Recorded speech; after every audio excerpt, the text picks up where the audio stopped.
여러분, 미국이 자이언트 스텝을 단행을 하면서 말입니다. 대한민국과 미국의 금리가 역전됐어요. 그 차이가 무려 0.2%포인트입니다. 0.2%포인트라는 것은요, 보기에는 굉장히 작아 보이지만 이게 미국과 한국의 어떤 조건을 생각을 하면 이게 결코 작은 수치가 아닙니다. 일반적으로 한국과 미국의 금리 차는요, 적정 금리 차이가 0.53%라고 이야기합니다. 이게 한국경제연구원에서 이야기하는 거거든요. 그러면 지금 0.25%까지 차이가 난다면 실질적으로 지금 금리 차이는요 0.78%, 0.78%. 0.78%라는 금리 차는 굉장히 큽니다. 네, 엄청나게 큽니다. 그러면 시장에 충격을 줄까요? 저는 시장에 충격을 줄지 안 줄지 지표를 보면 알 수가 있다. 이렇게 말씀드리고 싶습니다. 여러분, 일단 미국은 지금 계속 고강도로 올릴 거예요. 제롬 파월 연방준비제도 의장이 인상 속도 늦출 수 있다 이렇게 이야기를 했지만 지금 인플레이션이 잡힌다, 금리가 물가가 잡힌다 이렇게까지 단정 지을 수는 없거든요. 시간이 지나 봐야 할 텐데 이게 물가가 안 잡히면 또다시 금리는 자이언트 스텝이 나타날 수도 있는 겁니다. 그렇기 때문에 금리는 앞으로 계속 올라갈 거라는 이야기죠. 그게 자이언트 스텝이든 빅 스텝이든 아니면 베이비 스텝이든 말입니다. 올라가는 것은 기정사실이라는 거예요. 그래서 지금 2.5%가 됐잖아요. 2.5%가 됐잖아요. 그죠? 우리는요. 우리는 2.25%입니다. 우리는 지금 7월에 2.25%가 된 거예요. 올려서. 그것도 빅스텝을 단행했어요. 우리도요. 0.5%포인트를 인상을 해서 말입니다. 그러면 지금 실질적인 금리차가 2.5%고 2.25%면 금리차는 0.25% 맞죠? 저는 이 한미 금리 역전이 과연 시장에서 어떤 반응을 나타낼까 진짜 궁금합니다. 일단 역사적으로 어떤 반응을 나타냈는지 먼저 볼 필요가 있는 것 같습니다.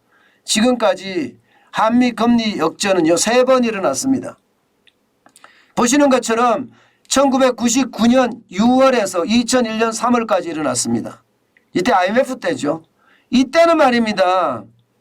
나라가 부도가 났으니까 아무래도 우리나라에 대한 희망을 거는 사람들이 주식시장에 많이 들어왔습니다. 그리고 두 번째는요. 2005년 8월에서 2007년 8월까지 금융위기 시절입니다. 금융위기 이전입니다. 그리고 세 번째는 2018년 3월에서 2020년 2월까지예요. 코로나19 이전까지. 이때도 금리 역전이 됐었습니다. 그러면 1차 금리 역전기부터 보자고요. 1차 금리 역전기는 실질적으로 말입니다. 2년하고도 거의 2년 가까이 되죠.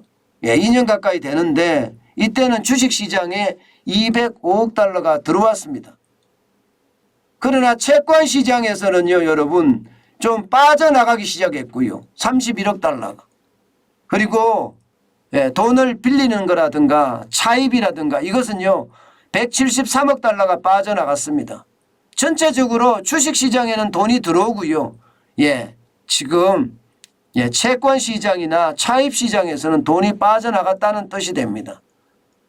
반면에 2005년 금융위기 전에는요. 주식시장에서는 돈이 빠졌어요. 231억 원이 빠졌고요. 채권시장에서는 돈이 들어왔습니다. 아무래도 금리가 역전이 됐을 때니까요. 578억 원이 들어왔고요. 차입시장에서도요. 8억 달러가 들어왔습니다. 708억 달러. 578억 달러죠. 그죠? 그리고 2018년 3월에서 2020년 2월까지는 실제로 주식시장에서 53억 7천만 달러가 빠져나갔고요. 채권시장에서는 219억 1천만 달러가 들어왔습니다. 자, 그러면 지금 금리 역전이 됐습니다. 그러면 어떻게 될까요? 어떻게 될까요? 지금의 경제 상황을 분석을 해서 어디에 적합한지 우리가 보면 정확하게 보인다 이렇게 생각을 합니다. 지금의 경제 상황은 IMF하고 비교할 때는 아니죠. 그죠? IMF하고 비교할 때는 절대 아닙니다. 그때는 국가가 부도 때니까요. 우리는 국가 부도까지는 지금 안 났잖아요. 그렇다고 2018년 3월에서 2020년 3월까지 우리 수출이 절정기를 이룰 때 경제성장이 그나마 근래 들어서서 가장 많이 성장할 때하고 비교할 바도 또 아니잖아요.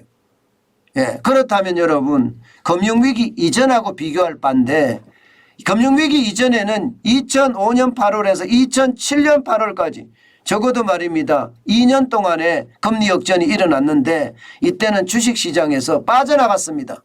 231억 달러가 빠져나갔고요. 채권시장에는 들어왔습니다. 차입시장에도 들어왔고 저는 여기에 좀 비교해 보면 어떨까 싶습니다. 결국 말입니다. 주식시장에서는 빠져나갈 가능성이 크고 채권자금이나 차입자금에서는 들어올 가능성이 좀 크다 이렇게 읽힐 수 있나요? 그런데 이렇게 읽기에는요. 현재 시장의 분위기는 굉장히 다른 듯 보입니다. 당장 말입니다. 채권시장만 하더라도 지금 채권시장에서 외국인들은 빠져나가고 있어요. 6월 달에만 하더라도 보세요. 9,340억 원이 빠져나갔잖아요. 1조가량이 순회수했습니다. 순회수. 그동안은 말입니다. 계속 사들였어요. 1월 달에는 3조 6,730억 원을 사들였고요. 2월 달에는 3조 9,500원을 사들였습니다. 그러면서 3월 달엔 좀 줄였어요. 2,790억 원으로. 4월 달엔 더 줄였습니다. 360억 원으로. 그리고 5월 달엔 1조 3,700원으로 더 늘리더니 6월에는 결국 말입니다. 1조 가까이 팔았다는 이야기예요. 9,340억 원을 순회수했으니까요. 물론 전체적으로 보면 상장 채권 순매수 금액은 8조 올해만 들어서 8조 3,740억 원이 됩니다. 그렇지만 6월부터 팔았다는 사실에 우리는 주목할 필요가 있고요. 여기에 주식시장은 또 어떻게 됐느냐. 주식시장 정반대입니다. 1월부터 시작을 해서 6월까지 계속 순매도했습니다. 그것도 매도 금액이 적지가 않아요. 지금 현재까지 1월에서 6월까지만 보더라도 말입니다. 적어도 말입니다. 19조가 넘는 금액을 순매도했습니다. 7월에 들어와서 지금 조금 사는 듯 보입니다. 외국인들이 들어간 듯 보입니다. 그렇다면 여러분 외국인들이 7월에 6,790억 원을 지금 순매수했거든요. 그러면 시장은요. 좀 헷갈리는 거는 맞지만 분명한 것은요. 외국인들의 투자 규모가 약해진다는 것은 분명한 사실입니다. 지금 주식시장에도 투자 규모가 굉장히 약해지죠. 긴축 발작이 벌써부터 일어났거든요. 미국이 금리를 올리니까 그에 따라서 한국에 투자한 외국인들이 미국으로 다 빠져나간 거예요. 돈을 너무 많이 빌렸기 때문에 갚아야 돼서 빠져나가고요. 이자 부담이 돼서 빠져나가고요. 그래서 많이 빠져나간 겁니다. 그런데 최근에 들어서는 좀 들어온다는 사실을 가지고 계속 들어올 거다 이렇게 생각하는 것은 조금 무리가 따른다. 반면에 채권시장은요. 지금 1조 가까이 빠져나갔으니까 전체적으로는 1월과 2월하고 달리 3, 4, 5월은 줄였죠. 그러니까 금리 인상에 영향이 있다. 그런데 여기에 한미 금리 역전까지 일어났을 때는 시장의 분위기는 분명히 달라질 수 있다는 것 다시 한번 말씀을 드릴 필요가 있을 것 같습니다. 지금 전체적으로 보면 2005년 8월부터 2007년 8월까지 주식시장에서는 빠지고 채권시장에는 들어오고 차입시장에도 들어왔다는 것 여기에 우리는 주목할 필요가 있지 않을까 저는 그렇게 생각을 합니다. 물론 경제 상황은 늘 다르기 때문에요. 이게 같은 게 없잖아요. 늘 다르기 때문에 시장을 주시하면서 우리가 어떻게 움직일 것인지 그것을 노력하는 것도 굉장히 중요합니다. 분명한 것은요. 외국인들의 동향은 분명히 많이 달라질 수도 있겠다 하는 생각 지금 해봅니다. 물론 말입니다. 아직까지 최악은 아니다. 이런 이야기가 나오기 때문에 시장을 우리가 똑바로 직시할 필요가 있지 않겠느냐. 저는 그렇게 생각합니다.